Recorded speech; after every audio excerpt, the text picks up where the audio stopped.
കുട്ടികളെയും വയസ്സായവരെയും പെണ്ണുങ്ങളെയും യൂത്തിനെ എല്ലാം അട്രാക്റ്റ് ചെയ്തൊരു പടമാണ് മമ്മൂട്ടിയുടെ. നിങ്ങൾ ഓർമ്മയുണ്ടോ ഏത് പടമാണെന്ന് പറയാം. അപ്പോൾ ഈ തരുമൂർത്തി എന്ന പടത്തിൽ ഉഗ്രൻ റോളാണ്. ത്രൂ ഔട്ട് മോഹൻലാലിനോട് വരുന്ന റോളാണ്. എനിക്ക് ഭയങ്കര സന്തോഷം. മോഹൻലാൽ എന്ന് പറഞ്ഞ മോഹൻലാൽ 13 വർഷം സാറിന് എന്നെ അഭിനയിക്കാൻ വിളിക്കാൻ പറ്റില്ല. കാര്യം അദ്ദേഹം അന്ന് ഇറങ്ങിയ പടം പഴശ്ശിരാജയാണ്.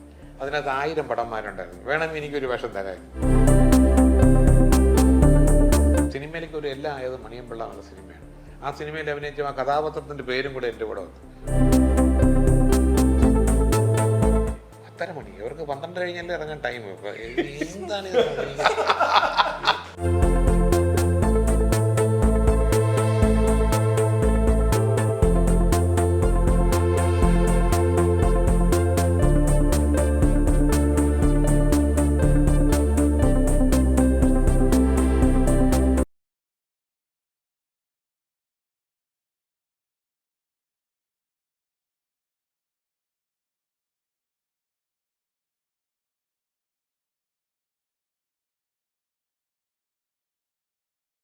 നമസ്കാരം. പുത്തൻ സിനിമയുടെ വിശേഷങ്ങൾ പങ്കുവയ്ക്കാൻ 3 അതിഥികൾ, 3 പേർക്ക് സ്വാഗതം. Thank you.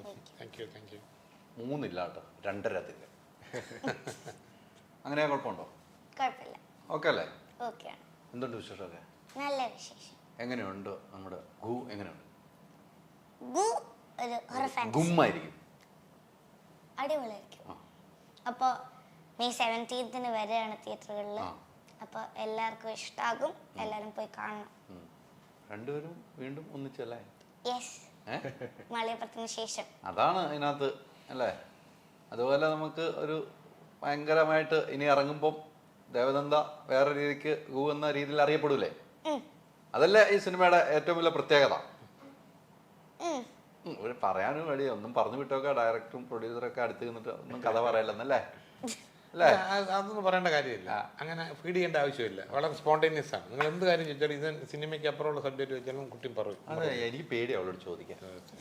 എന്നെ വെള്ളം കുടിപ്പിക്കും. അതുകൊണ്ടാണ് ഞാൻ പഠിപ്പിക്കുന്ന സബ്ജക്റ്റ് തന്നെ എടുത്തത്. എന്തായാലും നല്ലൊരു സിനിമ ചേട്ടാ അല്ലേ? ആയിരിക്കും. നമ്മൾ സിനിമ തുടങ്ങുന്നതിന് മുമ്പ് എനിക്ക് തോന്നുന്നു നമ്മൾ 3 പേരും നിന്നൊരു സംസാരം ലോക വൈറലായിട്ടുണ്ട് കഴിഞ്ഞ വർഷത്തെ അമ്മയുടെ മീറ്റിംഗിൽ. ഞാനത് ഒരിക്കലും മറക്കില്ല. കാരണം ഞാൻ നേരിൽ നിന്നതാണ്. അല്ല, നിങ്ങളുടെ അടുത്ത് ഞാൻ പറഞ്ഞത് എന്റെ അടുത്ത പടത്തിലെ നായകനാണെന്നാണ് ഇദ്ദേഹത്തിനെ ചൂണ്ടിക്കാണി. അപ്പൊ ഞാൻ ചോദിച്ചൊരു ചോദ്യം ഉണ്ടല്ലോ, അതും കൂടെ പറഞ്ഞിട്ട് പോ. ചോദിച്ചു ഒന്നും കൂടെ വാങ്ങിയിട്ടേ ഞാൻ പോവുള്ളൂ. അപ്പൊ ഞാൻ ചോദിച്ച ചോദ്യം എന്ത് മറന്നു പോകാണ് രാജേട്ടൻ? ഞാൻ ഏതാ പടം ചോദിച്ചപ്പോൾ മനു ചെയ്യുന്ന പടം ഗു. അടുത്തവൻ പറയാ ദേവനന്ദയാണ് മെയിൻ റോളെന്ന്. അടുത്തവൻ പറയാ അതെനിക്ക് ഓർമ്മയില്ല. അതാണ് ഏറിൽ നിർത്തി. അപ്പൊ ഞാൻ എനിക്ക് റോളുണ്ടോ? കാണാൻ കൊള്ളാന്നവർക്ക് റോളുള്ളൂ പറഞ്ഞു. അത് ഞാൻ ഒരു തമാശക്ക് പറഞ്ഞാണ്. അതെ, ഞാൻ ഏറിൽ നിന്ന് കാര്യം പറഞ്ഞല്ലേ?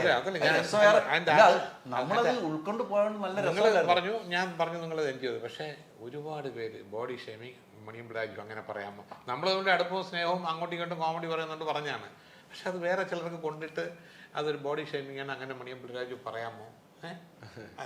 ഒരുമാതിരി കാണാൻ കൊള്ളാവുന്നവർക്കല്ല ഇതിനകത്ത് വേഷം കൊള്ളുന്ന തമാശ പറഞ്ഞില്ലേ? അത് ഫീൽ ചെയ്ത ഇദ്ദേഹത്തിന്റെ കൊച്ചച്ഛനും അമ്മയ്ക്കും അച്ഛനും ഒരു ഫീൽ ചെയ്ത്. വേറെ നമ്മുടെ വീട്ടിൽ അങ്ങനെ ഫീലിംഗ് അല്ല. കാരണം അതിങ്ങനെ എഴുതുന്നതുകൊണ്ട് നമ്മൾ ഭയങ്കര രസമാണ്. എഴുതിയില്ലേ നമുക്ക് പ്രശ്നം. അതാണ് കറക്റ്റ്. അതിപ്പോ ഓർമ്മയില്ല. അപ്പൊ ഒന്ന് ഓർമ്മിക്കാതെ പോകാൻ പറ്റുമോ? ഇങ്ങനെ ഭയങ്കര ആശ്വാസനാണ് കേട്ടോ. അടുത്ത അന്ന് നമ്മൾ പ്രഖ്യാപിച്ചു കഴിയുമ്പോൾ അടുത്ത അമ്മയുടെ മീറ്റിംഗ് വരാൻ പോവാണ് അടുത്ത ജൂണില്. അപ്പൊ കറക്റ്റ് ആണിത്. ശരിയാ, കറക്റ്റ് 1 വർഷം കൊണ്ട് പടം ഇറങ്ങണം.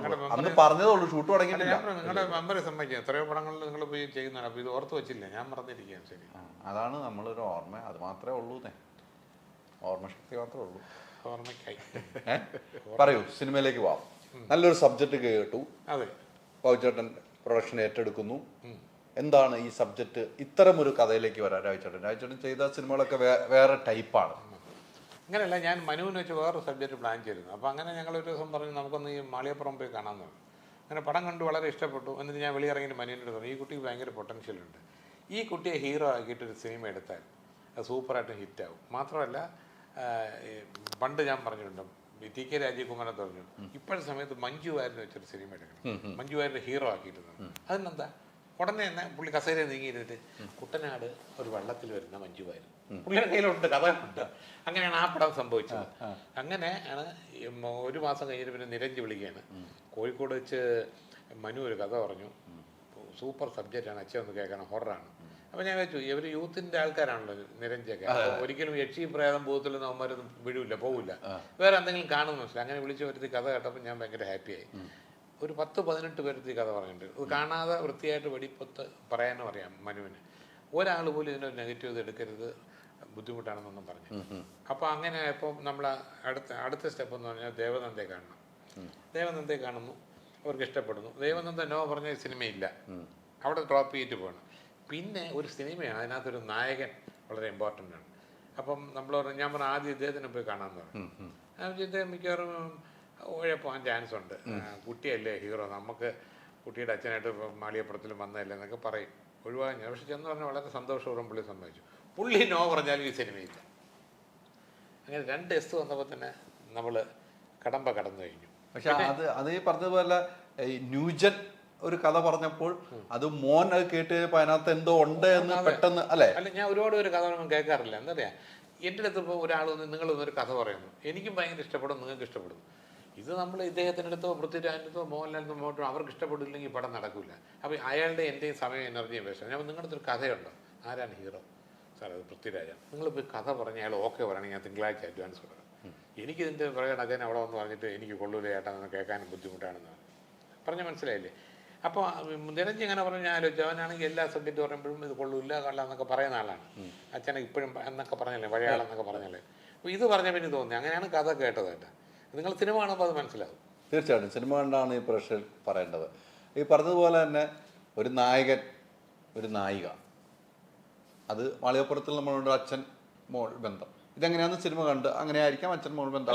തുറന്ന് പറഞ്ഞേക്കാം, ഇതിലും അച്ഛനും മോളും തന്നെ എന്നാ അങ്ങനെ പറഞ്ഞേക്കാം, അച്ഛനും മോളുടെ ബന്ധം. പക്ഷെ അത്തരമൊരു സബ്ജക്റ്റ് കേട്ട് കഴിഞ്ഞപ്പോൾ ഇപ്പം രാജേട്ടൻ പറഞ്ഞു, ആ സബ്ജക്റ്റ് കേട്ടപ്പോൾ വീണ്ടും ഞാൻ അങ്ങനെ ഒരു വേഷത്തിലേക്ക് വരണോ എന്ന് ചിലപ്പോൾ ചിന്തിക്കാം. ഞങ്ങൾ രണ്ടും വീണ്ടും ഒന്നിക്കുന്നു, അങ്ങനെ ആയിരിക്കുമല്ലോ മിക്കവാറും. അപ്പം അങ്ങനെ ഒരു ചിന്താഗതി മാറാനുള്ള കാരണം എന്തായിരിക്കും? അല്ല, ഞാനിപ്പം ദൈവൻ്റെ മാത്രമല്ല, ഞാൻ പല കുട്ടികളുടെയും ചൈൽഡ് ആർട്ടിസ്റ്റിൻ്റെ അച്ഛനായിട്ട് അഭിനയിച്ചിട്ടുണ്ട്. പക്ഷേ മാളികപ്പുറം പോലത്തെ ഒരു മൈൽ സ്റ്റോൺ ആണ് നമ്മുടെ മലയാളം ഫിലിം ഇൻഡസ്ട്രി തന്നെ ഒരു മൈൽ സ്റ്റോൺ ആണ്. ഇപ്പോൾ നമുക്ക് ഈ വർഷം, കഴിഞ്ഞ വർഷം, ഈ വർഷമൊക്കെ ആയിട്ട് നമുക്ക് തുരുതുര നമ്മൾ 100 കോടി അടിച്ചുകൊണ്ടിരിക്കുകയാണ്. അപ്പോൾ അതിനകത്തൊരു പ്രത്യേകിച്ച് ഇപ്പോൾ ഒരു എന്താണ് നമ്മൾ 100 കോടി ആയെന്ന് പറഞ്ഞാൽ നമ്മളൊരു ഷോക്കൊന്നുമില്ല. പക്ഷേ മാളികപ്പുറം വരെ ഇത് ഇടയ്ക്കിടയ്ക്ക് സംഭവിക്കുന്ന ഒരു സംഭവമായിരുന്നു മലയാളത്തിൽ. അപ്പം അങ്ങനത്തെ ഒരു സിനിമയിൽ നമ്മൾ ഒരുമിച്ച് അഭിനയിച്ചു, അത് ഓഡിയൻസിന് ഭയങ്കരമായിട്ട് ഇഷ്ടപ്പെട്ടു. അപ്പോൾ വീണ്ടും ആ ഒരു കോമ്പിനേഷൻ വരുമ്പോൾ നാച്ചുറലി അതിൻ്റെ അകത്ത് നിന്ന് എന്തെങ്കിലും ഒരു അച്ഛനും മകളും തന്നെയാണ്, ബന്ധമൊന്നും തന്നെയാണ്. ബട്ട് ഇത് നമ്മൾ വേറൊരു ബാക്ക് ഡ്രോപ്പിലാണല്ലോ പറയുന്നത്. പിന്നെ ഇതിനകത്ത് എന്നെ ഏറ്റവും അധികം അട്രാക്ട് ചെയ്തത്, അപ്പോൾ രാജചേട്ടനാണ് എന്നെ ഏറ്റവും അധികം വിളിക്കുന്നത്. രാജചേട്ടൻ എന്നെ വിളിക്കുമ്പോഴത്തേക്കും എനിക്ക് ഏറ്റവും കൂടുതൽ ഞാൻ എക്സൈറ്റഡ് ആയെന്ന് വെച്ചാൽ, നമ്മൾ കൊച്ചിലെ തൊട്ട് ഇദ്ദേഹത്തിൻ്റെ ബാനറിൽ വരുന്ന പടങ്ങളൊക്കെ കണ്ടിട്ടുണ്ട്, നമുക്ക് ഭയങ്കരമായിട്ട് ഇഷ്ടമാണ്. ഇപ്പോൾ ഓട്ട ആയാലും വെള്ളാനകളുടെ നാടായാലും ഇതൊക്കെ നമ്മൾ നിരന്തരം ഇപ്പോഴും ടി വി വരുമ്പോഴത്തേക്കും ആൾക്കാർ കാണുന്ന സിനിമകളാണ്. അപ്പോൾ ആ ഒരു ബാനറിൽ എന്നെ ആദ്യമായിട്ട് വിളിക്കുവാണ്.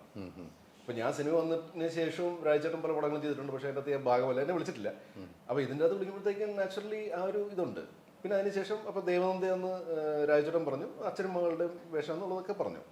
പിന്നെ നമ്മുടെ മെയിൻ ഇതെന്ന് വെച്ചാൽ കഥ കേൾക്കുക, കഥാപാത്രം കേൾക്കുക. അപ്പോൾ കഥാപാത്രം വീണ്ടും ഞാനിപ്പം മാളികപ്പുറത്തിൽ എന്താണ് ഞാൻ ഇപ്പം മരിക്കുവാണ്, എന്നിട്ട് പിന്നെ മോക്ക് പിന്നെ അത് പ്രശ്നമാകുന്നു, അങ്ങനെയൊക്കെ ഒരു ഇതാണെങ്കിൽ ചിലപ്പോൾ അത് റിപ്പീറ്റേഷൻ ആവും. അപ്പൊ അത് ഇല്ലാണ്ടിരിക്കാൻ വേണ്ടി ഞാനൊന്ന് പ്രാർത്ഥിച്ചു. അതായത് അതെ അതെ അതെ. അപ്പം മനു വന്ന് കഥ പറഞ്ഞപ്പോഴത്തേക്കും ഇതുപോലത്തെ ഒരു ഫാന്റസി മിക്സ്ഡ് ആയിട്ടുള്ള ഒരു ഫാമിലി ഹൊറർ പടം ഞാൻ ചെയ്തിട്ടില്ല. ഇപ്പം ഒരു ഭൂതകാലമാണ്, അല്ലെങ്കിൽ ഒരു ഹൊറർ പടം ഞാൻ ചെയ്തിരിക്കണമെന്ന് പറയാം. പക്ഷെ അതല്ലാണ്ട് ഇതിപ്പം ഭൂതകാലത്തിന്റെ ഒരു ബാക്ക്ഡ്രോപ്പും അല്ല, ഇതൊരു വേറെ ബാക്ക്ഡ്രോപ്പിൽ പറയുന്നതാണ്. അപ്പം കഥയോടനെ ഇഷ്ടപ്പെട്ടു. ഒരു 15-20 മിനിറ്റിലാണ് മനു എന്നോട് പറഞ്ഞത്. അപ്പോൾ തന്നെ രാജചേട്ടനെ വിളിച്ചു, ഐ എം ഇൻ എന്ന് പറഞ്ഞു ഞാൻ. പക്ഷെ 50% ഓൾറെഡി ഇന്നായിരുന്നു. അപ്പം റെഡി, ബാക്കിയിലൊക്കെ ഒരു സംഭവമാണ്. ഡെഫിനറ്റ്ലി. പിന്നെ യങ്സ്റ്റർ ആയിട്ടുള്ള ഒരാള് നിരഞ്ജ്, നിരഞ്ജന്റെ അച്ഛനാണത് പ്രൊഡ്യൂസ് ചെയ്യുന്നത്. അപ്പോൾ അച്ഛൻ്റെ കാശ് പോകല്ലെന്ന് ഉറപ്പായിട്ടൊരു പകരം കാണുമല്ലോ ആ ഒരു ചിന്ത. അപ്പം നിരഞ്ജ് അത് ഗ്രീൻ സിഗ്നലിൽ കാണിച്ചുകൊണ്ടാണ് രാജചേട്ടൻ്റെ അടുത്തേക്ക് എത്തിയത്. സോ അപ്പോൾ ഇതെല്ലാം ഫാക്ടേഴ്സാണ്. പിന്നെ ഇതെല്ലാം ഫാക്ടേഴ്സാണ്. പടം നന്നായിട്ട് വന്നിട്ടുണ്ട്, ഇതെല്ലാം ഓക്കെ. പിന്നെ ബാക്കിയൊക്കെ ഓഡിയൻസിൻ്റെ കയ്യിലാണ്. ബോക്സ് ഓഫീസിൽ എന്തായിരിക്കും റിസൾട്ട് എന്നുള്ളത് നമുക്കറിയില്ല. പക്ഷേ ഞങ്ങളുടെ ടീമിനൊരു വിശ്വാസമുണ്ട്, ഈ പടം ഉറപ്പായിട്ടും ഏത് ഏജ് ഗ്രൂപ്പിലെ ആൾ കണ്ടാലും അവർക്ക് ഇഷ്ടപ്പെടും എന്നുള്ളത്. അതാണ് ഏറ്റവും വലിയ പോയിന്റ്. ആർക്കും ഇഷ്ടപ്പെടുന്ന ഒരു സബ്ജക്റ്റാണ്. അതാണ് ഏറ്റവും വലിയൊരു വിജയം. അങ്ങനെ ഉണ്ടാകുന്ന സിനിമയ്ക്ക് കൂടുതൽ വിജയം ഉണ്ടാവും. നമ്മൾ തള്ളാനൊന്നുമില്ല. ഇല്ല, എവിടെ കയറി അടിക്കുന്നു എന്ന് നമ്മൾ പറയാനില്ല. അത് പ്രേക്ഷകർ തീരുമാനിച്ചോളൂ. അല്ലേ രാജേട്ടാ?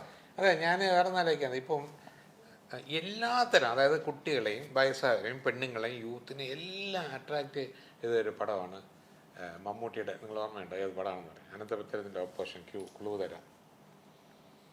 എല്ലാവർക്കും ഇഷ്ടപ്പെട്ട ഒരു പടമാണ്, ഭയങ്കര ഹിറ്റുമാണ് മലയാളത്തിൽ. ഒരു വരവൂടെ വരേണ്ടി വരും.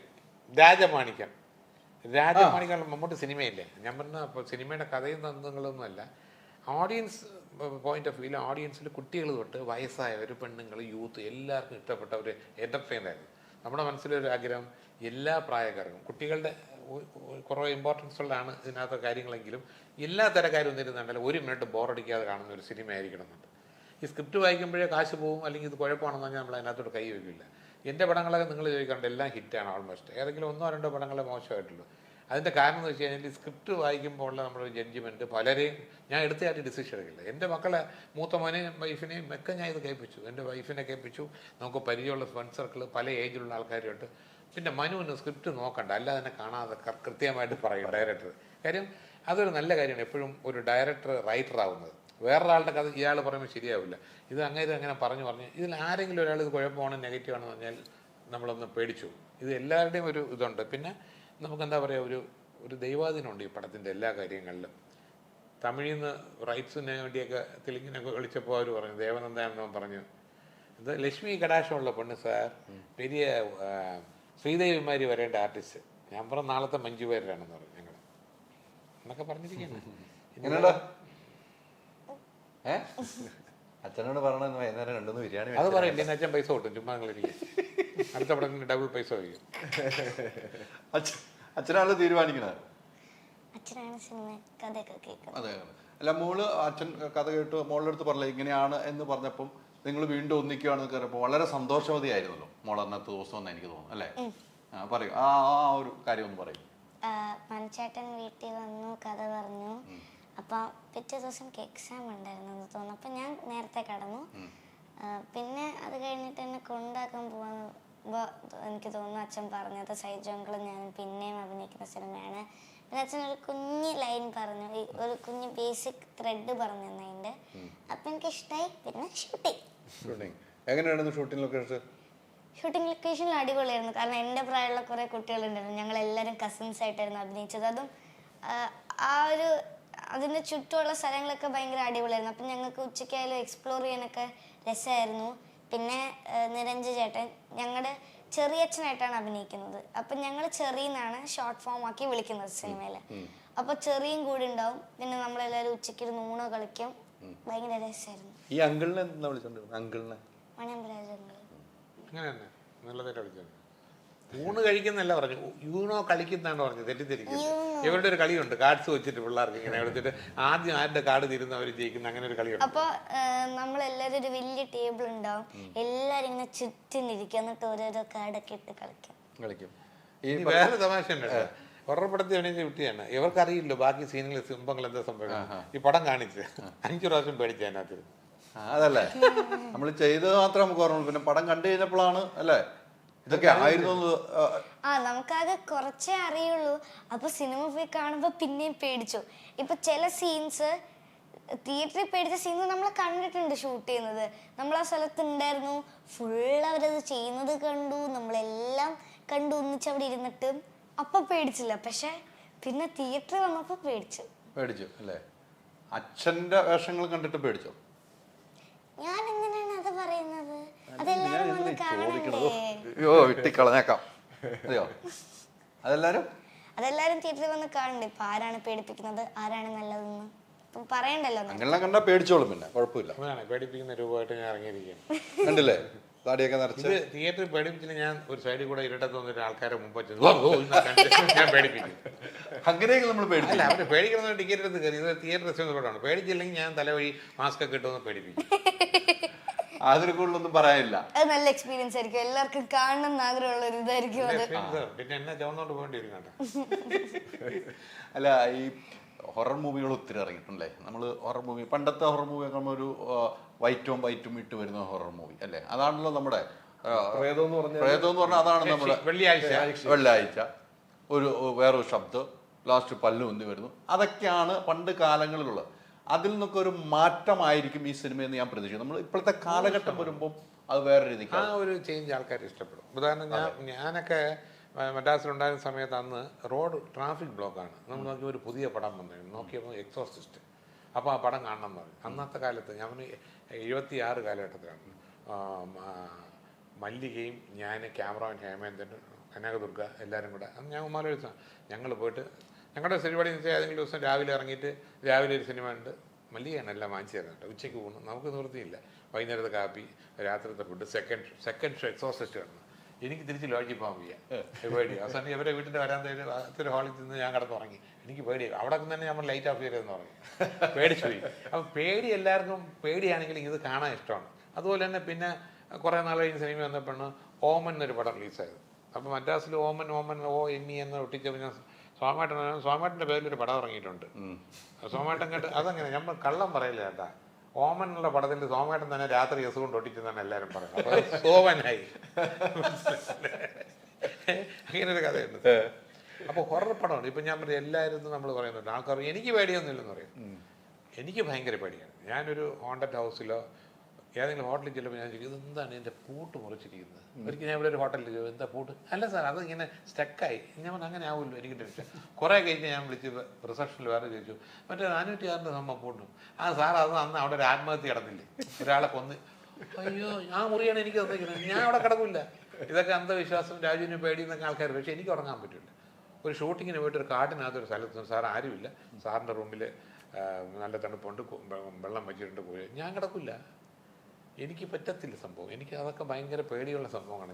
എനിക്ക് ഭയങ്കര ഇതൊക്കെ ഞാൻ പറയുന്നത് പേടിയുണ്ട്. പലർക്കും പേടിയുണ്ട്. ഒരാൾ നടന്നു പോകുമ്പം ഇരുട്ടത്ത് ആരെങ്കിലും മുമ്പ് ചാടുന്നു, ബോന്ന് കാണിച്ചാൽ മതി, എല്ലാവരും പേടിക്കും. പേടിയുള്ള സംഭവമുണ്ട്.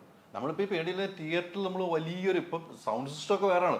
ഒരു സൗണ്ട് നമ്മൾ ഒരു നട്ടിലുണ്ടാവും, ആരയില്ലാത്ത അത് ഉറപ്പാണ്. പേടിയല്ല. ഞാൻ ഒന്നാമത് കുട്ടിക്കാലം തൊട്ട് തന്നെ വീട്ടിൽ ഭക്ഷണം തരുമ്പോൾ തന്നെ പറയാണ്, കഴിക്കുക അല്ലെങ്കിൽ ഇപ്പോൾ ഉമ്മാക്കി വരും, ഭൂതമ്മ എന്നെ പിടിക്കും, വേഗം കഴിക്കും.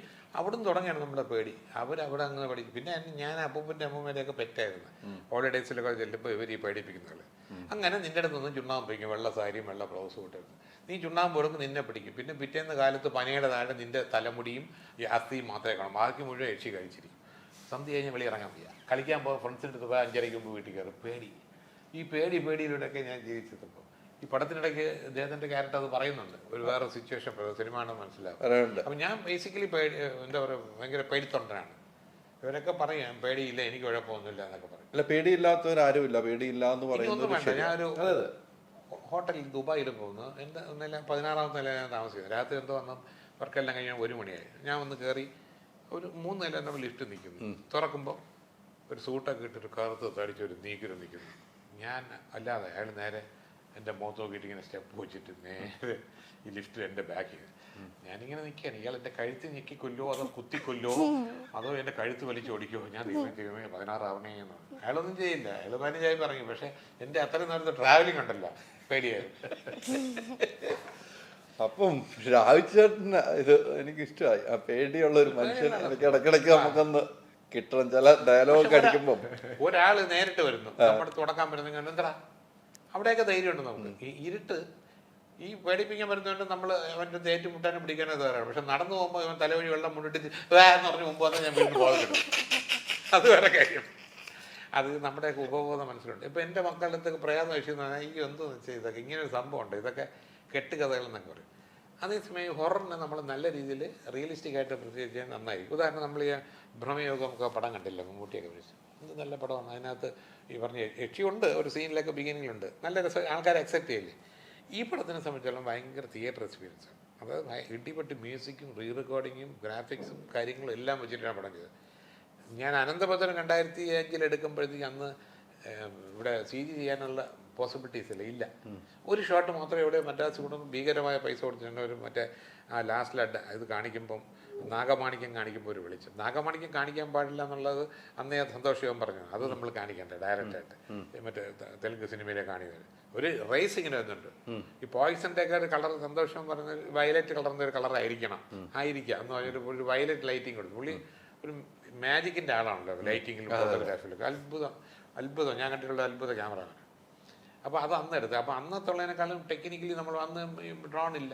അന്ന് ജിബാണ് ഇങ്ങനെ വന്നിട്ട് മനേരെ അകത്തൂടെ വന്ന് മുകളിലോട്ടൊക്കെ ഒരു 4 കെട്ടിനകത്തുണ്ട്. ഇപ്പം ഡ്രോണുണ്ട്, കാര്യങ്ങളുണ്ട്, ക്യാമറ ഏറ്റവും കൂടിയ ക്യാമറ നമ്മൾ ഷൂട്ട് ചെയ്തിരിക്കുന്നത്. അതായത് ലോ ലൈറ്റിൽ വരെ ഷൂട്ട് ചെയ്യാന്നുള്ള എക്സ്പെൻസീവ് ക്യാമറ, സൗണ്ട് സിസ്റ്റം അല്ല. അപ്പം അങ്ങനെ പടം കിടിലമാക്കാൻ പറ്റിയിട്ടുണ്ട്.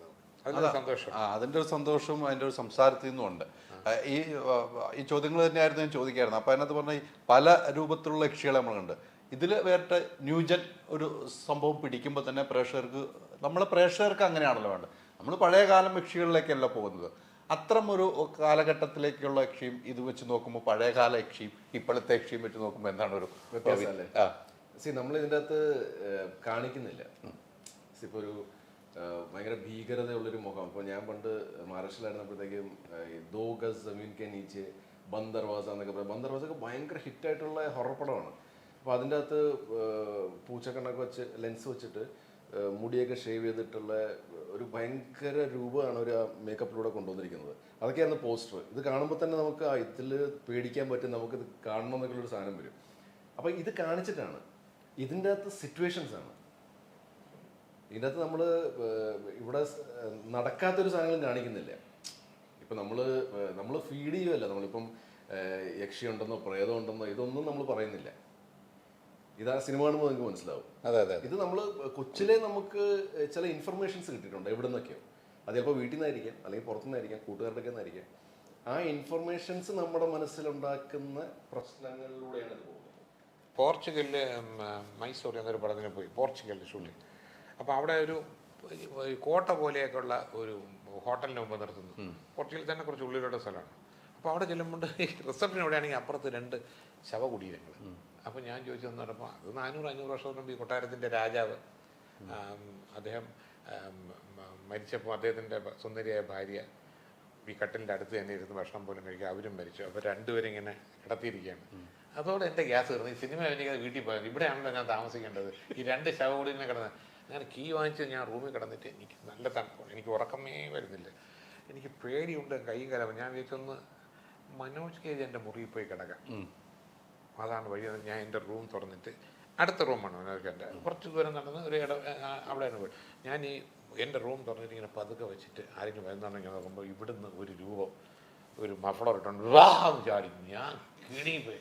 മരിക്കേണ്ടവനാണ് ഞാൻ ആ സമയത്ത്. ആ പേടി ഇങ്ങനെ പേടി പോലും നോക്കുമ്പോൾ മനോജ് കേജ് അയാൾ പേടിച്ചിട്ട് എൻ്റെ മുറി വരാനായിട്ട് വലിയ കുഴപ്പം. അത് പറ്റിയെന്ന് വെച്ചാൽ ഞാനും പേടിച്ചിട്ട് ഞാൻ രാജചേട്ടൻ്റെ മുറിയിലോട്ട് വരാമായിരുന്നു. രാജചേട്ടൻ വരുന്നതാണിട്ട് പെട്ടെന്ന് അയാൾ തമാശയായിട്ടൊക്കെ അയാൾ രാജചേട്ടനൊന്ന് പേടിപ്പിക്കാൻ വേണ്ടിയിട്ട് എന്നെ കൊല്ലാനായിട്ടാണ് അയാൾ സൈഡിൽ നിന്നത്. 2 പേടിയ ആൾക്കാർ. അയ്യോ, ഞാൻ ഒന്നും പ്രാർത്ഥിച്ചു അവിടുത്തെ ഷൂട്ടിംഗ് തീർന്ന് എത്രയും പെട്ടെന്ന് പോകണം. അങ്ങനെ അനുഭവങ്ങൾ ഭയങ്കരമാണല്ലോ അല്ലേ? സംഭവങ്ങളാണ് പേടിപ്പിക്കുന്ന സംഭവം. അതെ. അല്ല, ഈ സിനിമ സബ്ജക്റ്റ് ഈ സിനിമ ചെയ്യുമ്പോഴും കുറേ കാര്യങ്ങൾ ഓർത്തെടുക്കാൻ കഴിയുന്നുണ്ടല്ലോ. അതാണല്ലോ ഇപ്പൊ പറയാൻ പറ്റുന്നല്ലേ? അതാ അങ്ങനെ ഓർത്തെടുക്കാൻ പറ്റുന്ന കുറെ കാര്യങ്ങൾ ഈ സബ്ജക്ട് കേട്ടപ്പോഴും ഉണ്ടായല്ലോ. ഇനി വേറെ സംഭവമാണ്. നമ്മുടെ അക്കരെ എന്നൊരു മരം ഷൂട്ട് ചെയ്യുമ്പോൾ ഷൊർണൂർ ഗസ്റ്റ് ഹൗസിലാണ്. അവിടെ ചെറിയ പ്രേതശല്യം അന്ന് ഉണ്ടെന്നൊക്കെ ഒരു സംസാരമുണ്ട്. അക്കരെ എന്നൊരു മരം എന്ന് പറയുന്നത് വേണ്ട 85-ലാണ് ഷൂട്ട് ചെയ്തത്.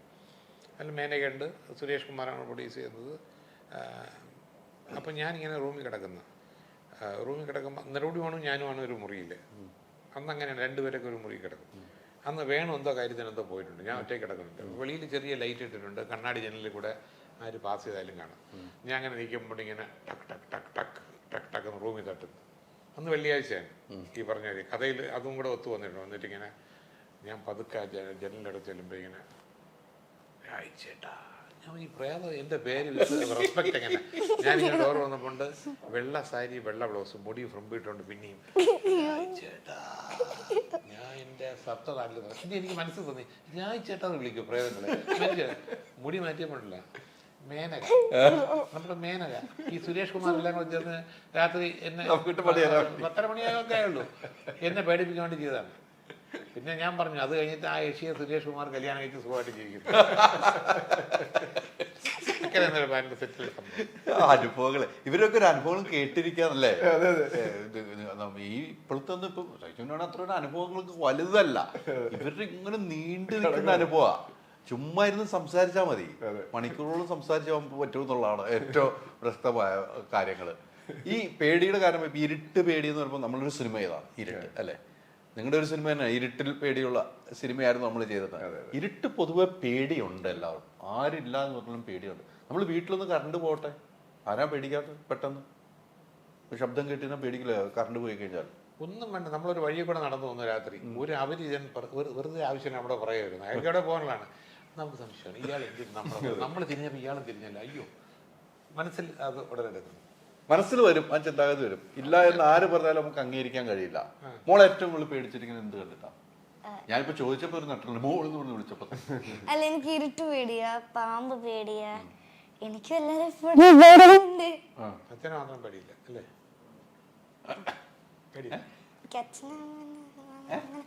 മനുഷ്യരെന്ന് പറയുമ്പോ കള്ളന്മാരെ പേടിയാണ്. പിന്നെ ഈ സിനിമകളിലൊക്കെ നമ്മൾ കാണുമല്ലോ ഇങ്ങനെ അറ്റാക്ക് ചെയ്യാൻ വരുന്നവർ, അങ്ങനൊക്കെ പേടിയാണ്. അങ്ങനെയൊക്കെ പേടിയുണ്ട്. ഈ സിനിമയില് ലൊക്കേഷനിൽ വെച്ച് ഏറ്റവും പേടിയുള്ള ആരെയായിരുന്നു? ലൊക്കേഷനുള്ള സിനിമയിലേക്ക് വെച്ച് ഇത് പറഞ്ഞാൽ ഞാൻ സിനിമ സ്പോയിൽ ചെയ്യും, അതുകൊണ്ട് ഞാൻ പറയുന്നത്. അത് വിട്ട് ലൊക്കേഷനിൽ ആരെയായിരുന്നു പേടി എന്നുള്ളത്? അതന്നെ, ലൊക്കേഷനിലുള്ള ആള് സിനിമയിലുള്ള ആളായതുകൊണ്ട് ഞാൻ ആളുടെ ക്യാരക്ടർ പറഞ്ഞ പിന്നെ പേടിയാണ്. പിന്നെ നമ്മള് സസ്പെൻസ് പൊളിക്കും. എങ്ങനെയുണ്ട് മിടുക്കി? നമ്മളാണെങ്കിൽ അറിയാതെ ഇങ്ങനെയൊക്കെ വില്ലന്മാരെ ചോദിക്കുമ്പോൾ പറഞ്ഞു പോകും. അതാണ് അവർ ആദ്യമേ പറഞ്ഞത്, ചോദിക്കുന്ന ചോദ്യങ്ങളെ കൊള്ളാം, പെടുത്തുന്ന ചോദ്യങ്ങൾ ചോദിക്കുന്നില്ല, നിങ്ങൾ കറങ്ങി തിരിഞ്ഞ് ആ സസ്പെൻസ് എടുക്കാൻ നോക്കി കിട്ടൂല. ഓള് സ്കൂളിലൊക്കെ വെച്ച് ഇങ്ങനെ കൂട്ടുകാരൊക്കെ ആയിട്ടിരിക്കുമ്പോൾ ഈ ഇപ്പൊ രാജേട്ടൻ പറഞ്ഞു കേട്ടില്ലേ, ഞങ്ങൾ പറഞ്ഞു കേട്ടില്ലേ ഇങ്ങനെ പേടിപ്പിക്കുന്ന കഥകൾ, അങ്ങനെ ഒരു അനുഭവം ഉണ്ടായിട്ടുണ്ട് മോക്ക്? കൂട്ടുകാരങ്ങോട്ടും ഇങ്ങോട്ടും വെറുതെ കഥകൾ ഉണ്ടാക്കി പറയും. ഇങ്ങനെ എന്താണ്, അവിടെ എൻ്റെ ഒരു ഫ്രണ്ട് ഇങ്ങനെ കണ്ടിരുന്നു, എൻ്റെ അമ്മ എൻ്റെ ഫ്രണ്ട് പേടിച്ചു പോയി എന്നറിയോ എന്നൊക്കെ പറയും. അങ്ങനെ വെറുതെ ഫ്രണ്ട്സ് തമ്മിൽ അങ്ങോട്ടും ഇങ്ങോട്ടും പേടിപ്പിക്കാൻ നോക്കും. അങ്ങനെ ഉള്ളു. ഈ അച്ഛൻ എന്ന കഥാപാത്രം രണ്ടാമത്തിനുള്ള അച്ഛനിലുള്ള ഏറ്റവും ഇഷ്ടമുള്ള സ്വഭാവം എന്താണ് ഈ സിനിമയില്?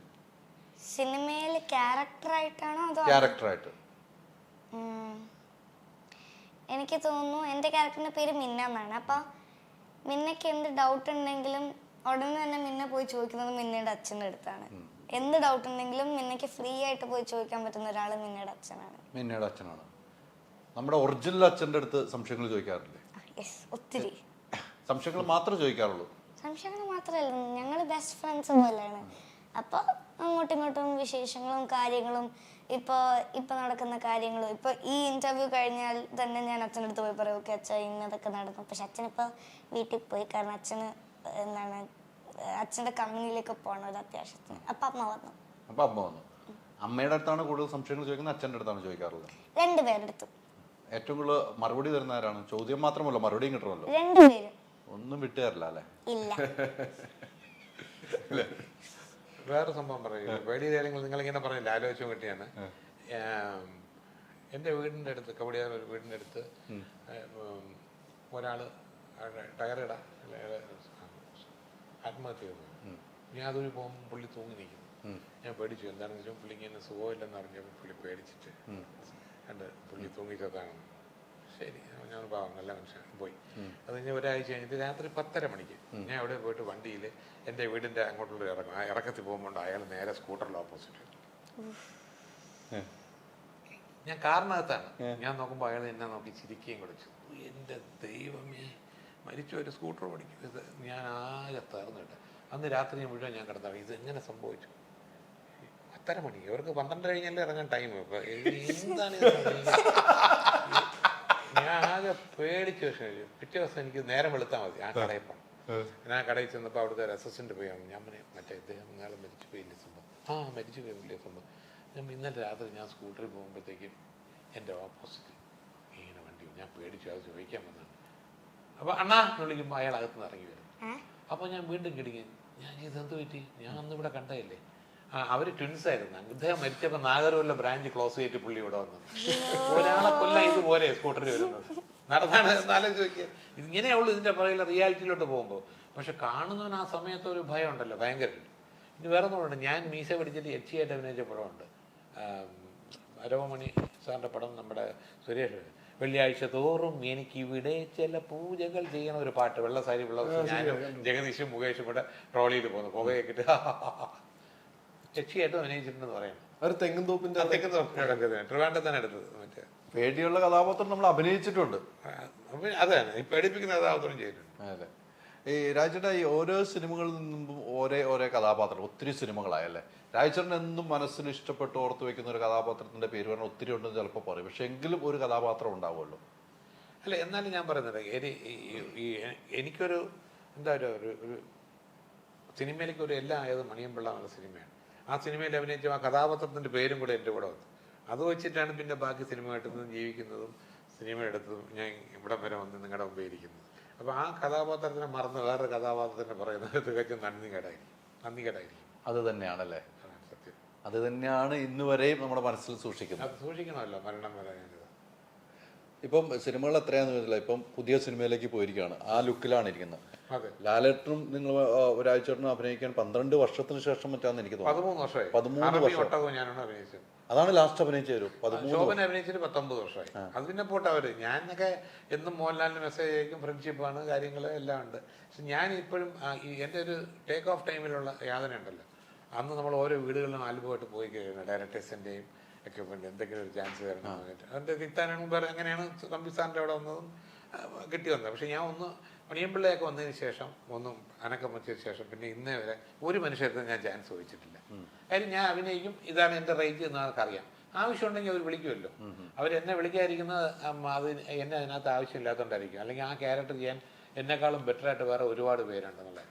അപ്പോൾ അതിനെനിക്ക് പരാതിയില്ല, ഒന്നുമില്ല. അതാണ് ഇപ്പോഴും ഈ തരുൺമൂർത്തി എന്ന പടത്തിൽ ഉഗ്രൻ റോളാണ്, ത്രൂ ഔട്ട് മോഹൻലാലിനോട് വരുന്ന റോളാണ്. എനിക്ക് ഭയങ്കര സന്തോഷം. മോഹൻലാലിന് പറഞ്ഞ മോഹൻലാൽ 13 വർഷം എവിടെ ഞാൻ എനിക്കിരുന്ന് ചുമ്മാ ചിന്തിക്കാൻ സമയമുണ്ട്, നിങ്ങൾക്കതില്ല. നിങ്ങൾ അങ്ങനെ ഓരോ നിമിഷവും പിന്നെ ഫാസ്റ്റായിട്ട് പോയിക്കൊണ്ടിരിക്കുകയല്ലേ കാര്യം. ഈ രാജേട്ടൻ പറഞ്ഞു ചോദിക്കാറില്ല എന്ന് പറഞ്ഞു, എങ്കിലും ഇത്ര ഒരു ഫ്രണ്ട്ഷിപ്പാണ് നിങ്ങൾ ആഴത്തുള്ള ഫ്രണ്ട്ഷിപ്പ്. അദ്ദേഹം ഒത്തിരി പടം നിർമ്മിച്ചിട്ടുണ്ട്, അദ്ദേഹം കമ്പനി, അദ്ദേഹം അഭിനയിക്കുന്നത്. അപ്പോൾ എപ്പോഴെങ്കിലും ചിന്തിച്ചോ എന്താണ് എന്നെ വിളിക്കാത്തതെന്നൊരു ചിന്താഗതിയെല്ലാം വന്നിരുന്നു മനസ്സിൽ? ഞാൻ അങ്ങനെ ചിന്തിച്ചില്ല. പക്ഷെ ഞാൻ സിനിമ എടുക്കുമ്പോഴത്തേക്കും, എൻ്റെ എല്ലാ സിനിമ എടുക്കുമ്പോഴത്തേക്കും ഞാൻ എൻ്റെ ഡയറക്ടർക്ക് പറയുന്ന സംഭവമുണ്ട്. ഈ പടം വരെ ഗൂ എന്നുള്ള സിനിമ ഞാൻ എൻ്റെ ഡയറക്ടർക്ക് പറയും, ഇതെൻ്റെ സ്വന്തം പടമാണ്, നിങ്ങളുടെ ഡയറക്ടർ ചെയ്യുന്നത്, എനിക്ക് വേഷമില്ലെങ്കിൽ കുഴപ്പമില്ല, പക്ഷെ ഒരു സീനെങ്കിലും നിങ്ങൾ കുഞ്ഞന് കൊടുത്തിരിക്കണം, ഞങ്ങൾ അത്ര ഫ്രണ്ട്സാണ് 1978. ഇനി അഥവാ ഒരു സീനേ ഉള്ളെങ്കിൽ എന്നെ കട്ട് ചെയ്യുക നിങ്ങൾ അങ്ങനെ, ഞാൻ എൻ്റെ പ്രൊഡ്യൂസർ ഉണ്ടല്ലോ ആയിട്ടുണ്ടല്ലോ, കുഞ്ഞന് കൊടുക്കണമെന്നാണ്. അത് എല്ലാ പടത്തിലും ഞാൻ വലിച്ചിട്ടുണ്ട്. മഹേഷും മാരുതി ഒരു പടത്തിൽ പുള്ളിക്ക് അന്ന് തിരക്കായോണ്ടോ അതിൽ ഏതാണ്ട് ബുദ്ധിമുട്ടാണെന്നോ മാറിയാണ്, ബാക്കി എല്ലാ പടത്തിലുണ്ട്. അതൊരു ഒരു വല്ലാത്തൊരു ആത്മബന്ധമാണല്ലേ? ആത്മബന്ധമാണ്. ഞാൻ 1977 കോടമ്പക്കത്ത് ഉമ്മാലോജിൽ ചാൻസിന് വേണ്ടി ഒന്ന് താമസിക്കുമ്പോൾ കൊച്ചിൻ അനീഫ അപ്പുറത്ത് കമ്മൽ അങ്ങനെ താമസിച്ചുകൊണ്ടിരിക്കുന്ന സമയത്ത് കുഞ്ഞന് അനീഫ എന്നെ പരിചയപ്പെടുന്നത്. അന്ന് തൊട്ട് ഞങ്ങൾ ഫ്രണ്ട്സാണ്. പുള്ളി എൻ്റെ അടുത്ത് പറയും, നമ്മുടെ RS പ്രഭുവിൻ്റെ പടത്തിൽ ഒരു ജോലിക്കാരൻ്റെ വേഷമുണ്ട്, എന്നെ വിളിച്ചതാണ്, പക്ഷെ ഞാൻ മൈസൂർ പോകുന്നുണ്ട്, എനിക്ക് അഭിനയിക്കാൻ പറ്റും. രാജു പോയി ചെയ്യും, അല്ല രാജു അല്ല, സുധീർ പോയി ചെയ്യും, അന്ന് വിളിക്കുന്നതാണ്. സുധീർ പോയി ചെയ്യും, ഒരു 100 രൂപ 150 രൂപ അത്രയും ആയില്ലേ. അങ്ങനെ ഞാൻ അത് പോയി ചെയ്തിട്ടുണ്ട്. അന്നത്തെ അങ്ങനെയായിരുന്നു റേറ്റ്, 100, 150, 250. ആദ്യം ഒരു 4 ഡിജിറ്റ്സ് എന്ന് പറഞ്ഞാൽ 1000 രൂപ മാളിക പണി എന്നുള്ളൊരു പടത്തിലാണ് കിട്ടിയത്. അപ്പോൾ ഞാൻ പിന്നെ കുഞ്ഞിനെ ലൊക്കേഷൻ വിട്ടിരുമ്പോൾ ഞാൻ ഇപ്രാവശ്യം വന്നിട്ട് ഇങ്ങനെ ഇന്നൊരു സ്ഥലത്ത് ഷൂട്ടിങ്ങിന് വരും, അപ്പോൾ അവിടുന്ന് തനിക്ക് നന്നായിട്ട് ചേരും തോന്നുന്ന ഒരു ബനിയൻ വാങ്ങിച്ചോണ്ടിരും, ഒരു ബനിയൻ, എനിക്ക് ബുദ്ധിമുട്ടുള്ള സമയമല്ല, ഒരു ബനിയൻ വാങ്ങിച്ചോണ്ടിരും. പിന്നെ നമ്മൾ ഫ്രണ്ട്സ്, ഇപ്പം കുഞ്ഞൻ കല്യാണം കഴിക്കുന്നത് ഒരു ഏപ്രിൽ 27 മെയ് 28 ഞാൻ മെയ് 27, ഒരു മാസം ഡിഫറൻസാണ്. അപ്പോൾ ഇപ്പോഴും കുഞ്ഞൻ്റെ വീട്ടുകാരും എൻ്റെ വീട്ടുകാരും, ഞാൻ എന്തെങ്കിലും വീട്ടിലെന്തെങ്കിലും അലംഭാവെല്ലാം കാണിച്ചാൽ എൻ്റെ വൈഫ്, അച്ഛനും മറ്റു വേറെ സഹോദരി സഹോദരനല്ല, ഒറ്റ മോളാണ്. അപ്പോൾ എന്തെങ്കിലും ഉണ്ടെങ്കിൽ വിളിച്ച് കുഞ്ഞൻ്റെ വിളിക്കും, കുഞ്ചേട്ട അല്ലെങ്കിൽ ശോഭ ചേച്ചി എന്ന് വിളിച്ച് പറയും. അതുപോലെ അവിടെയും ഇതാണ്, അവർക്ക് 2 പെൺമക്കൾ, നമുക്ക് 2 ആൺമക്കൾ. ഞങ്ങളുടെ ഫാമിലി ഞങ്ങൾ ഭയങ്കര ഫ്രണ്ട്ഷിപ്പാണ്. അപ്പം ഫ്രണ്ട്ഷിപ്പുകളൊക്കെ ഉണ്ട് സിനിമയിൽ. വളരെ ചുരുക്കമാണ്, പക്ഷെ ഉള്ളത് ആത്മാർത്ഥമായിട്ടുള്ളതായിരിക്കും. അതെ, അതാണ് അതിൻ്റെ വ്യത്യാസം. ഇതൊരു അല്ലേ, ഇതെന്ന് വെച്ചാൽ ഇപ്പം രാജേട്ടൻ ചാൻസ് ചോദിച്ചു പോകാറില്ല, പക്ഷെ അദ്ദേഹം വെക്കുന്ന ഒരു അതാണ് കേട്ടോ. ഇപ്പം എൻ്റെ എല്ലാ സിനിമയിലും ഇദ്ദേഹം വേണം, കുഞ്ചൻ ചേട്ടൻ വേണം എന്ന് പറയുമ്പോൾ ഇപ്പോഴത്തെ കാലഘട്ടത്തിൽ ആരെയും ചിന്തിക്കുന്നുണ്ടോ? മാർക്കറ്റ് മറ്റേ അടുക്കി വിളിക്കുമെന്ന് പറയുന്നു. അല്ല, ഇപ്പോഴത്തെ കാലഘട്ടം ചിന്തിക്കുന്നില്ല. ഇപ്പോൾ ഓർമ്മയില്ല, എനിക്ക് പറ്റാത്ത വേഷം കുഞ്ചൻ പറഞ്ഞിട്ട് ആ സീന് പോയി ചെയ്യണം. ആരെങ്കിലും പറഞ്ഞിട്ടുണ്ടോ അങ്ങനെ? ഇല്ല, നമ്മൾ അത് നടക്കില്ല. നടക്കില്ല, ആരും പറയില്ല. അപ്പോൾ പറയാൻ പറ്റില്ലാത്തൊരു കാലമാണ് എന്നുള്ള കാര്യത്തിൽ സംശയമില്ല. പക്ഷെ അതൊക്കെയാണ് എനിക്ക് അന്നത്തെ. ഞാൻ പറയാം, എനിക്ക് എന്താ പറയുക, പരാതി ഇപ്പോൾ തന്നെ എൻ്റെ വീട്ടിൽ വർഷങ്ങൾക്ക് മുമ്പ് ഒരാൾ വിളിച്ചു പറഞ്ഞു നമ്മുടെ ഒരു കസിൻ വരുമെന്ന്, രാജു വന്ന് സംസാരിക്കണം. പുള്ളി ഞാൻ ചോദിച്ചു എന്താ വേണ്ടത്? എനിക്ക് ലാലേട്ടൻ്റെ ഒരു കഥ പറയണം. നിങ്ങൾ വന്ന സമയം ബെസ്റ്റാണ്. പുള്ളി ഇവിടെ ഗോൾഫ് ലിങ്സിൽ ഷൂട്ട് ചെയ്തുകൊണ്ടിരിക്കുകയാണ് സാർ. വാ വണ്ടി കയറ്റുന്നു. അവിടെ ഹലോ എന്നുള്ള പടത്തിൻ്റെ ഷൂട്ട് ചെയ്തു. ഞാൻ ചെന്ന് ലാലിനെ പരിചയപ്പെടുത്തും. ഞാൻ നല്ലൊരു കഥയുണ്ടെന്ന് പറഞ്ഞു കേട്ടു. ലാലിന് അതിനെന്താ അവിടെ ഇരുന്നു ഞാൻ പറയുന്ന കാര്യങ്ങളൊക്കെ ലാല് കേൾക്കാറുണ്ട്. എന്ത് ഇതിൻ്റെ പടത്തിൻ്റെ തന്നെ ആദ്യത്തെ നറേഷനും നിങ്ങൾ ട്രെയിലറിലും കേട്ടിരിക്കും. അതൊക്കെ ആ ഫ്രണ്ട്ഷിപ്പ് എന്നും വിളിക്കും കാര്യം. അന്നും അങ്ങനെ തന്നെ. അപ്പോൾ ലാലിൻ്റെ ഞാൻ പറഞ്ഞു കഥ കേട്ടിട്ട് പുള്ളി പറഞ്ഞു ഞാനിപ്പോൾ ഷാജി കലാസിൻ്റെ പടത്തിൽ പോലീസ് ഇൻസ്പെക്ടറുടെ വേഷമാണ് ചെയ്യുന്നത് സംഭവം. അപ്പോൾ അത് ഉടനെ ഒരു യൂണിഫോമായിട്ട് ചെയ്യാൻ പറ്റില്ല എന്ന് പറഞ്ഞ് പോയി കഴിഞ്ഞു. പിന്നെ ആ ആൾ പോയിട്ട് ആ പടം പൃഥ്വിരാജിനെ വെച്ച് ഇൻസ്പെക്ടറായിട്ട് ചെയ്ത് ഹിറ്റായി. പിന്നെ അതിന് ശേഷം അങ്ങനെ കുറേ പടങ്ങൾ ചെയ്തു. മോഹൻലാലിനെ വെച്ച് തന്നെ ദൃശ്യം 1, ദൃശ്യം 2 ഒക്കെ ചെയ്തതാണ് ജിത്തു ജോസഫ്. ഇത്രയും പടമായി. എന്നെ മോഹൻലാലിനെ കൊണ്ട് പരിചയപ്പെടുത്തിയ ആളാണെന്ന് പറഞ്ഞാൽ അയാളുടെ ചാൻസ് നിന്നിട്ടില്ല. ഞാൻ അയാളുടെ ചോദിക്കാനും പോയിട്ടില്ല. എന്നെങ്കിലും ഒരു കാലത്ത് ജിത്തു ജോസഫിൻ്റെ ഒരു പടത്തിൻ്റെ വേഷം വരുമ്പോൾ വിളിക്കുമായിരിക്കും. അല്ലാതെ ഞാൻ അയാളെ ശത്രുവായിട്ട് കാണുക, അയാളെ കാണുമ്പം എന്നാൽ പിന്നെ വന്നിട്ടുണ്ട് എന്നുള്ള അയാളെ കാണുമ്പോൾ ഞാൻ ഡയറക്റ്റ് നമ്മൾ റെസ്പെക്ട് ചെയ്യാറുണ്ട്, എല്ലാ കാര്യങ്ങളും ചെയ്യാറുണ്ട്. പക്ഷെ ഒരു പടത്തിലും പുള്ളി വിളിച്ചിട്ടില്ല. അന്ന് ആദ്യ കാലത്ത് ചാൻസ് ചോദിച്ചാൽ ഏറ്റവും കൂടുതൽ പോയിട്ടുള്ളത് ഹരിഹരൻ സാറിൻ്റെ അടുത്താണ്. ഹരിഹരൻ സാറെന്ന് വെച്ചാൽ അന്ന് ലേഡീസ് ഹോസ്റ്റൽ കോളേജുകൾ കോമഡി പടങ്ങൾ എടുക്കുന്ന ആളല്ലേ. ഞാൻ അദ്ദേഹത്തിൻ്റെ ചോദിച്ചിട്ടുണ്ട്. എനിക്ക് ഒരു പടത്തിലും ചാൻസ് തന്നിട്ടില്ല. പക്ഷേ എന്നെ എവിടെ വെച്ചിട്ടുണ്ടല്ലോ വലിയ കാര്യമാണ്. രാജു ഒന്ന് തോളി കേട്ട് ഞാൻ അയാളുടെ മറ്റേ പടം കണ്ടു. നമ്പൂരി വേഷം, ഭാഷ ഒക്കെ നന്നായി എന്നെ അപ്രീഷിയേറ്റ് ചെയ്യും. പിൽക്കാലത്ത് ഞാൻ ഇടയ്ക്ക് ഏതോ ഇൻ്റർവ്യൂ പറഞ്ഞു ഇനി സാറിന് എന്നെ അഭിനയിക്കാൻ വിളിക്കാൻ പറ്റില്ല. കാര്യം അദ്ദേഹം അന്ന് ഇറങ്ങിയ പടം പഴശ്ശിരാജയാണ്. അതിനകത്ത് 1000 പടന്മാരുണ്ടായിരുന്നു. വേണമെങ്കിൽ എനിക്കൊരു വേഷം തരായിരുന്നു. അദ്ദേഹം തരൂല്ലെന്ന് പറഞ്ഞു. പുള്ളി അത് കേട്ടത്തോടെ എന്നെ കാണുന്ന സന്തോഷം. മലയാളത്തിലെ ഏറ്റവും വലിയ ഡയറക്ടർ നമ്മളെല്ലാം ബഹുമാനിക്കുന്ന ഡയറക്ടറില്ലേ, അദ്ദേഹത്തിൻ്റെ പോലും എനിക്ക് പരിഭവമില്ല, പരാതിയില്ല. പക്ഷെ പരാതികളില്ല എന്നുള്ളത് സത്യമാണ് രാജേട്ടാ പറയുന്നത്. സങ്കടമുണ്ട്. അതാണ് അവിടെ ആ വാക്കുകളിൽ നിന്നും ഉണ്ട്. സങ്കടമുണ്ട്, ഉറപ്പായിട്ടും വാക്കുകളിൽ നിന്നും ഉണ്ട്. ഇപ്പൊ ജിത്തു സാറിന്റെ കാര്യം ഇതൊക്കെ പറയുമ്പോൾ വാക്കുകളിലുണ്ടത് സങ്കടം മനസ്സിൽ ഇട്ടുകൊണ്ട് തന്നെയാണ് ഈ പരാതി ഇല്ല. ഞാൻ പറഞ്ഞ അതല്ല, നമ്മൾ സിനിമയിൽ ഞാൻ പറഞ്ഞു എൻ്റെ അതിൻ്റെ മറുസൈഡിലുള്ള ഒരു അർത്ഥം കിടക്കുന്നത് വെച്ചാൽ സിനിമയിൽ നമ്മൾ ഒന്നും എക്സ്പെക്ട് ചെയ്യാൻ പാടില്ല. നമ്മൾ ആവശ്യമുണ്ടെങ്കിൽ വിളിക്കും, നമ്മൾ ചെയ്യും എന്നുള്ള അല്ലാതെ നമ്മളെ ഇപ്പം അയാൾ വിളിച്ചു കളയും അടുത്ത പടത്തിൽ ഒന്നും വിചാരിക്കുകയും ചെയ്തത്. എന്തിനു വെറുതെ വിളിച്ചാൽ നമുക്ക് വിഷമം വരും, അത് വേറെ കാര്യം. പക്ഷെ നമ്മളെന്തിന് ഇതൊക്കെയാണ് എക്സ്പീരിയൻസ് അല്ലേ? അങ്ങനെയൊക്കെ ഇപ്പോഴത്തെ ഇപ്പൊ ഈ ഇന്റർവ്യൂ കാണുമ്പോൾ എൻ്റെ മോൻ നിരക്ക് എന്നെ തീർച്ചയായിട്ടും വഴക്ക് പറയും. അച്ഛൻ ഈ വായി മുച്ചനുണ്ട് അവിടെ ചെന്ന് ജിത്തു ജോസഫിന്റെ കാര്യമുണ്ടോ, അങ്ങനെ എന്തെങ്കിലും ഒരു പടത്തിൽ ഒന്ന് ഇല്ലാതാക്കിയില്ലേ, അച്ഛൻ ഇല്ലാതാക്കിയില്ലേ, എന്നെ കൂടെ വിളിക്കുന്നതല്ല അച്ഛൻ ഇല്ലാതാക്കിയില്ലേ എന്നൊക്കെ പറയും. പക്ഷേ ഞാനത് ബോധമില്ല. ഇത് പറയുമ്പോൾ എനിക്കൊരു സമാധാനം എനിക്ക് സുഖമായിട്ട് വേണം, വേറെ കുഴപ്പമില്ല. അദ്ദേഹത്തിന്റെ വേറെ കാര്യമുണ്ട്. അദ്ദേഹം ചെയ്ത എല്ലാ പടവും ഞാൻ കണ്ടിട്ടുണ്ട്, ഞാൻ വിളിച്ചു പറഞ്ഞിട്ടുണ്ട് ഉഗ്രം, താങ്ക് യു ചേട്ടാ എന്ന് പറയും. എല്ലാ പടവും ഉഗ്രം പടങ്ങളാണല്ലോ, നേര് വരെ എല്ലാ പടവും കണ്ടിട്ട് അന്ന് ഞാൻ വിളിക്കും. ഇത് മാത്രമല്ല, എനിക്ക് ഏത് ഡയറക്ടർ പടം കണ്ടാലും പരിചയമില്ലെങ്കിലും ഞാൻ ഡയറക്ടർ നമ്പർ എടുത്ത് വിളിക്കും. നന്നായിരിക്കും കേട്ടോ, കാര്യം നമ്മുടെ ഒരു അപ്രീസിയേഷനാണ്. അല്ലാതെ അതിൻ്റെ ഇടയിൽ ഒരു മണിയില്ല കേട്ടോ, അതില്ല, പേരിലേ ഉള്ളൂ മണിയമ്പിള്ള, മണിയടിയില്ല, പേരിൽ മാത്രമേ ഉള്ളൂ. പക്ഷെ രാജേട്ടൻ പറയുമ്പോഴും അത് തന്നെയാണ്. രാജേട്ടൻ ഇപ്പോഴും വീണ്ടും അത് ആവർത്തിക്കും. രാജേട്ടൻ ഏറ്റവും ആഗ്രഹിച്ച ഒരാളായിരുന്നു എനിക്ക് തോന്നുന്നു അദ്ദേഹത്തിന്റെ കൂടെ അഭിനയിക്കാൻ. ജിത്തു സാറിന്റെ കൂടെ ഏറ്റവും ആഗ്രഹിച്ചു എന്ന് എനിക്ക് തോന്നുന്നു. അവരെ സംസാരിച്ച് അല്ലേ? അതെ, ചിലപ്പോൾ അങ്ങനെ മനസ്സിലായി എനിക്ക് ഒരു ക്യാരക്ടർ വരാത്തോണ്ടായിരിക്കാം, ആയിരിക്കാം. അല്ല, ഇങ്ങനെ തുറന്നു പറയണമെങ്കിൽ അത് തന്നെ അല്ലേ? അത് ഞാൻ എടുത്തു വെക്കുമ്പോൾ അത് പറഞ്ഞെങ്കിൽ നിങ്ങൾ ഇത് ഹെഡിങ് വെച്ചൊക്കെ അടിക്കുകയും ചെയ്യാം എല്ലാം ഉണ്ട്. എനിക്ക് ഞാൻ പറഞ്ഞത് സത്യസന്ധ കാര്യമാണ്. ഹൃദയം അല്ല അങ്ങനെ ചീത്ത പറയോ ഞാനാണ് ഒന്നും പറയുന്നില്ല. നമ്മുടെ ആഗ്രഹമാണ് ഉണ്ടാവും, ഉണ്ടാകട്ടെ, അതൊക്കെ ഉണ്ടാകാൻ പോയി ചെയ്യും. അല്ലാതെ എന്നെ വിളിച്ചില്ല ഇത്രയും നാൾ ഒന്നുമില്ല, അപ്പം പോയി ചെയ്യും. സാറേ അതാണ് ചെയ്യേണ്ടതെന്ന് ചോദിച്ച് ചെയ്യും, അത്രേ ഉള്ളൂ. തീർച്ചയായിട്ടും അങ്ങനെയൊക്കെ ഉണ്ടാകട്ടെ. ഇതൊക്കെ ഒരു എക്സ്പീരിയൻസ് ആണ്. നമുക്ക് സംസാരിക്കാൻ, നമുക്ക് രാജേട്ടന്റെ സംസാരം കേൾക്കാനാ പ്രിയമായ അല്ലേ? ഇങ്ങനെ ചില സ്ഥലങ്ങൾ ആളുകൾ ഇരിക്കുമ്പോഴായിരിക്കും കൂടുതൽ സംസാരിക്കാൻ. എനിക്ക് തോന്നുന്നു ഇങ്ങനെയൊക്കെ സംസാരിക്കാൻ നമ്മൾ എല്ലാവരും ഒരുമിച്ച് ചേരുമ്പോഴേ സംസാരിക്കാൻ പറ്റുള്ളൂ. അതാണ് ഞാൻ പറഞ്ഞത്, നമ്മളിപ്പോൾ കാരവൻ ഇല്ലാത്ത കാലത്ത് വന്നവരാണ്. നമ്മളെല്ലാം ഒന്നിച്ചിരുന്നിട്ട് ഇതുപോലെ തമാശകൾ പറയും. ഈ ചെയ്ത സീനുണ്ടല്ലോ അതിനകത്ത് ഇങ്ങനെ ചെയ്യും, നീ വരുമ്പോൾ ഞാൻ വേറൊരു ഡയലോഗ് പറയട്ടെന്നിട്ട് ഞങ്ങൾ ആ ഷോട്ടില്ലാത്ത പിന്നെ ഇമ്പ്രവൈസ് ചെയ്യാറുണ്ട്, തമാശകൾ പറയും. അപ്പം ഞാൻ ഇങ്ങനെ ഒരു സംഭവം ജീവിതത്തിൽ നടന്നിട്ടുണ്ട്. മോഹൻലാൽ തന്നെ പറയും മറ്റേ നമുക്ക് അങ്ങനെ ചെയ്യാം, അങ്ങനെ രസകരമായ. ഇപ്പം അവരവരുടെ വർക്ക് കഴിഞ്ഞാൽ അവരൊരു കാരവനിൽ പോകും, പിന്നെ ഫ്രഷ് ആയിട്ട് അടുത്ത ഷോട്ടിനാണ് വരുന്നത്. നമ്മൾ ഈ പടത്തിൽ നിങ്ങൾ നോക്കണം, ഈ ദേവനന്ദരുടെ വേറെ 3-4 ചിമ്മിട്ട് പിള്ളേർ അഭിനയിച്ചിട്ടുണ്ട്. എല്ലാവരും ഔട്ട്സ്റ്റാൻഡിങ് ആണ്. അത് പടം കാണുന്നത് മനസ്സിലാവും. അത് എന്തുകൊണ്ടെന്ന് വെച്ചാൽ നമ്മൾ 5 ദിവസം വർക്ക്ഷോപ്പ് വെച്ചു. വർക്ക്ഷോപ്പിൽ ദേവനന്ദല്ലേ ഞാനും എല്ലാവരും കൂടെ ബോണ്ടാകാൻ വന്നു. ആ വർക്ക്ഷോപ്പ് അതിനകത്ത് ഇവരെല്ലാം കസിൻസ് ഇല്ല, പല സ്ഥലങ്ങളിൽ നിന്ന് വരുന്ന കസിൻസ് ഒക്കെയാണ്. ഇവർ നിരഞ്ജും എല്ലാം കൂടെ അവിടെ വന്ന് അങ്ങ് ഭയങ്കര ഫ്രണ്ട്ലി ആയി. ഭയങ്കര ഇവർക്കൊരു ആക്ടിങ് ക്ലാസ് കൊടുത്തു. അതുകൊണ്ട് എന്ത് പറ്റി, രാവിലെ ഷൂട്ടിംഗ് റെഡി എന്ന് പറയുമ്പോൾ ഇവരെല്ലാം അപ്പോഴേ ഫ്രണ്ട്സാണ്. അത് ഞാൻ പറയുന്നത് ഒരു ഭയങ്കര രസമായിരുന്നു. നമുക്ക് മനസ്സിനുള്ള കുഞ്ഞൊരു പേടിയുണ്ട്, എല്ലാവരും ഒറ്റയ്ക്ക് പോയിരിക്കണം. അതുകൊണ്ട് എല്ലാവരും ഒന്നിച്ച് ചേർന്നേ ഇരിക്കുള്ളൂ എപ്പോഴും. ഭയങ്കര കമ്പനി ആയിപ്പോ അത്ര. അതുകൊണ്ട് പടത്തിൽ അവരുടെ പെർഫോമൻസ് കാണാൻ ഇവർ ഒന്നിച്ച് നിൽക്കുന്നുണ്ട്. ഇവർ എത്രയോ കൊല്ലമായിട്ട് ഒത്തിരി വ്യത്യാസം വരുന്നു. ഇപ്പോഴത്തെ ഒരു കാലഘട്ടവും അന്നത്തെ കാലഘട്ടവും മാറ്റുമ്പോൾ, പക്ഷേ ഇപ്പോഴത്തെ കാലത്ത് ക്യാരവാൻ വേണം, നിർബന്ധമായ കാലഘട്ടമാണ്. മൊബൈൽ ഫോട്ടോയും കാര്യങ്ങളും അത് നിർബന്ധമാണ് എന്ന കാര്യത്തിൽ പണ്ടത്തെ കാലത്ത് നമ്മൾ ഷൂട്ടിംഗ് മുമ്പ് അടുത്തൊരു വീട്ടിൽ പോയിട്ടാണ് ലേഡീസ് ഡ്രസ്സ് മാറുന്നത്. അടുത്തൊരു വീടിന്റെ പെർമിഷൻ. ഇപ്പൊ എന്ത് ധൈര്യത്തിൽ നമ്മൾ കൂടെയുള്ള ലേഡീസിനെ വിടും. ഏതൊക്കെ വീട്ടിൽ ഏതൊക്കെ മുറിയിലാണ് ക്യാമറ വെച്ചേക്കെന്ന് അറിയില്ല. ആർട്ടിസ്റ്റ് എന്ന് പറഞ്ഞാൽ ടോയ്ലറ്റിൽ 2 ക്യാമറ വയ്ക്കും. ഇപ്പുറത്തുനിന്ന് സാറ്റുറേഷൻ കൂടെ വെക്കണം, ഫാഷനും കൂടെ കിട്ടണമല്ലോ. ഫാഷനും കൂടെ കിട്ടാൻ ബാക്കിൽ നിന്ന് കിട്ടാൻ വയ്ക്കും. അപ്പോൾ വളരെ റിസ്ക് ആണത്. അപ്പോൾ ക്യാരവനിലാകുമ്പോൾ പിന്നെ ഒരു ഷോട്ട് വന്നു കഴിഞ്ഞാൽ വൈകുന്നേരമേ ഉള്ളൂ. ഇയാളെ ചോദിന് 25 കിലോമീറ്റർ ഹോട്ടലിൽ കൊണ്ടുപോകേണ്ട ആർട്ടിസ്റ്റിനെ. അയാൾ അവിടെ കിടന്നോളൂ, അയാൾക്ക് അവിടെ മേക്കപ്പ് ചെയ്യാം, അയാൾക്ക് അടിക്കടി ടോയ്ലറ്റിൽ പോകണം എന്നുള്ളവരൊക്കെ ഉണ്ട്. അതിനകത്ത് പോകാം, സൗകര്യമുണ്ട്. ക്യാരവൻ പണ്ടേ ഉണ്ട്, മറ്റേ ഹിന്ദി സിനിമയിലും ബോളിവുഡിലൊക്കെ. ഇവിടെയാണ് നമുക്ക് ലാസ്റ്റിൽ വന്നത്.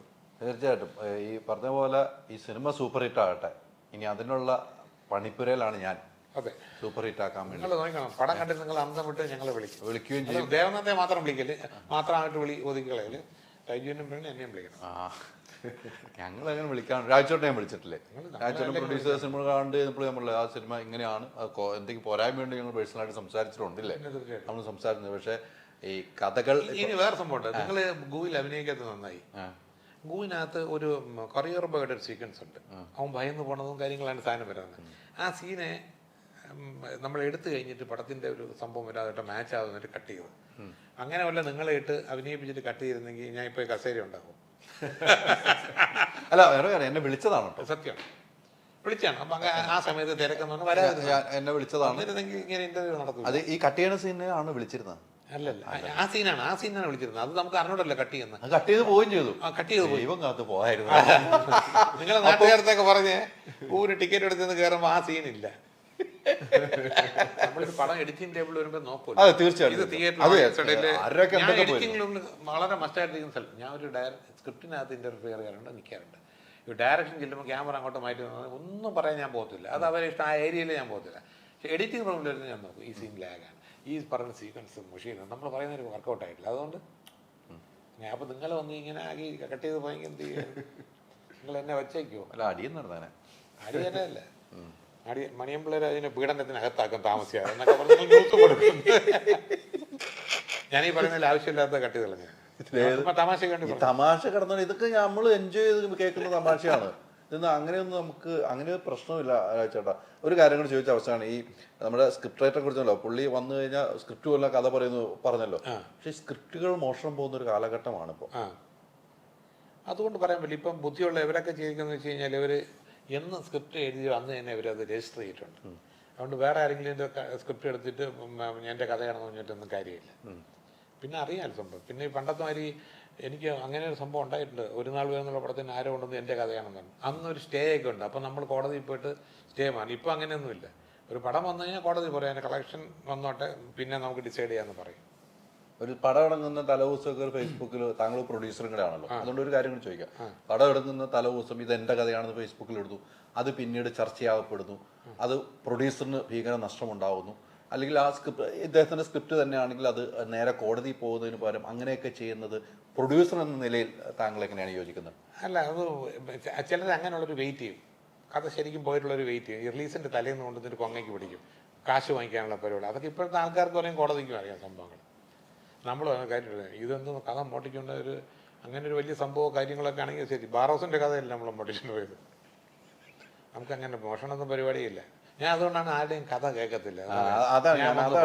അതിൽ ചിലർ ഞാൻ മൊബൈലിൽ അയക്കട്ടെ എന്ന് ചോദിക്കും. നമ്മൾ വേണ്ട, ഞാൻ വായിക്കത്തില്ല എന്ന് പറയും. അല്ല, സ്വാഭാവികമായിട്ട് ഇപ്പം ഞാനിപ്പോൾ ലൊക്കേഷൻ പോകുമ്പോൾ ഇദ്ദേഹത്തെ ക്യാരവാൻ കയറുമ്പോൾ ഒരാൾ കഥ പറഞ്ഞിട്ടുണ്ടെങ്കിൽ ഞങ്ങൾ ബന്ധമുണ്ട്, ഞാൻ ഇപ്പോൾ ഒരു കഥ കേട്ടു കേട്ടോ പറയും. നമ്മളെല്ലാവരും കഥ കേട്ടത് ഇങ്ങനെ ഉണ്ടാ രസം ഉണ്ടാ കഥ നമ്മളിങ്ങും. പക്ഷെ അവിടുന്ന് ചിലപ്പോൾ വേറെ പുറത്ത് പോകാം. അപ്പൊ ഞാൻ നിങ്ങളുടെ ഫുൾ കഥ പറയാം. നിങ്ങൾ ഇത് ഇഷ്ടപ്പെട്ടിട്ട് എന്നെ ദ്രോഹിക്കാനല്ല, ഇഷ്ടപ്പെട്ടിട്ട് അങ്ങേരെ വിളിച്ച് പറയണം നല്ല കഥ ഒന്നൊരു കഥ കേട്ടോ. അതായത് ആദ്യം ഒരു വണ്ടി ഒന്ന് ഇറങ്ങണം, ഇത് ഫുൾ പറയും. അത് അങ്ങേര് കൊണ്ട് എഴുതി വെച്ച് നാളെ കേസ് കൊടുത്ത് നമുക്ക് ചെയ്യാൻ പറ്റും. ഒന്നും പറഞ്ഞില്ല. അത് അപ്പം നമ്മൾ അങ്ങനെ ചിന്തിക്കാവുള്ളൂ എന്നുള്ളതാണ് അല്ലേ? അതാണ് തീർച്ചയായിട്ടും സ്ക്രിപ്റ്റുകളിലെ മോശം. പിന്നെ തലേ ദിവസം അങ്ങനെയൊക്കെ പറയുമ്പോൾ കൊങ്ങയെ പിടിച്ച് വേറെ പൈസയ്ക്കായിട്ടുള്ള ഉദ്ദേശമാണ്. വേറെ ഉദ്ദേശമുള്ളൂ. പക്ഷെ എന്തായാലും സിനിമ സൂപ്പർ ഹിറ്റ് ആകട്ടെ മോളെ. നമുക്ക് ഈ സിനിമയുടെ 25, 50, 100-ാം ദിവസം ആഘോഷിക്കാൻ പറ്റണ മാളികപ്പുറം പറ്റി. എന്തുകൊണ്ടാണെന്നറിയോ? അന്ന് OTT കൊടുത്തെങ്കിലും നമ്മൾ 100-ാം ദിവസം ഓടിച്ച് നമ്മൾ എല്ലാവരും കൂടെ ഒരുമിച്ച് ആഘോഷം. അതുപോലെ ഇതും ആഘോഷിക്കാനുള്ള ഭാഗ്യം ഉണ്ടായിരുന്നു. രാജേട്ടാ സൂപ്പർ ഹിറ്റ് അടിക്കട്ടെ, നിങ്ങളുടെ നാക്ക് മഞ്ഞായിരിക്കട്ടെ, കൂടെ ഉണ്ടാവും. Thank you. Thank you. Thank you.